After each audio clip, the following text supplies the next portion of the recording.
Dahil sa tae, naghiwalay kami. Ako si Dayan, 6 na taon na kaming kasal ni Mark. Nakabili na ng lupa, bahay at kotse. Pero isang araw, nagbago yung ihip ng hangin. Biglang late na siya umuwi, laging may meeting, laging nakatalikod kapag may kausap sa phone. Higit sa lahat, isang oras na akong tumae. Kinutuban na ako nun. Hanggang isang gabi, habang tulog siya, tinukso ako ng duda. Pinuksan ko ang cellphone niya. Doon ko nakita may nagchat, pangalan, Babe Jessa. Meron pang heart na emoji. Sabi, miss na kita. Kailan ulit tayo magkikita? May selfie pa sila, magkadikit. Tapos jacket ko pa yung suot. Ginising ko yung asawa ko. Kinumpranta ko siya.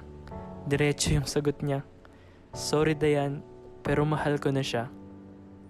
Tahimik lang ako kasi alam ko wala nang saysay yung iyak ko. Ako ang legal, ako ang asawa, pero kung di ko siya pinayagan tumain ng matagal, di sana ako naiwan. Kung ikaw ang nasa lugar ko, lalaban ka pa ba? O lalakad na lang ng buo ang loob?